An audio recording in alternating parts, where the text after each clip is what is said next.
விருச்சிக ராசி அன்பர்களுக்கு கடன் சுமையிலிருந்து மீள வேண்டும், கவலைகளிலிருந்து வெளியே வர வேண்டும், போராட்டம் இல்லாத வாழ்க்கை வேண்டும். அதற்கு நான் சொல்கின்ற இந்த வழிபாடை நீங்கள் செய்தீர்கள் என்றால் உறுதியாக மாற்றம் உண்டு, வெற்றி உண்டு, மகிழ்ச்சி உண்டு என்பது நிதர்சனமான உண்மை. அதற்கு முன்பு விருச்சிக ராசி அன்பர்களுடைய உங்களுடைய இயல்பான குணாதிசயம், இந்த குணாதிசயம் எல்லாமே உங்கள்கிட்ட இயல்பாகவே உண்டு. ஆனால் அதை நீங்கள் என்ன பண்ணுறீங்க, சில நபர்களுடைய செயல்பாடு மூலமாக நீங்கள் சேஞ்சஸ் பண்ணிக்கிறீங்க அப்படிங்கிறது உண்மை.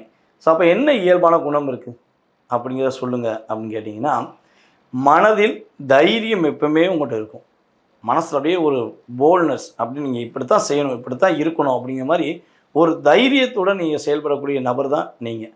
தன்னம்பிக்கை என்பது இயல்பாகவே உங்களுடைய குணாதிசயம். தன்னம்பிக்கையோடு நான் செய்வேன், தைரியத்தோடு செய்வேன் அப்படிங்கிற இயல்பான குணாதிசயம் உங்கள்கிட்ட இருக்கும். வாழ்க்கையில் பார்த்திங்கன்னா, நீங்கள் ஒன்றும் ஒரு உயர்ந்த நிலையிலிருந்து உங்கள் உயர்ந்த ஒரு பொறுப்பிலேருந்து உங்களை வழி நடத்தலை. நீங்கள் ஆரம்பத்தில் அடிமட்டத்திலேருந்து முன்னேறினவங்க தான் நீங்கள்.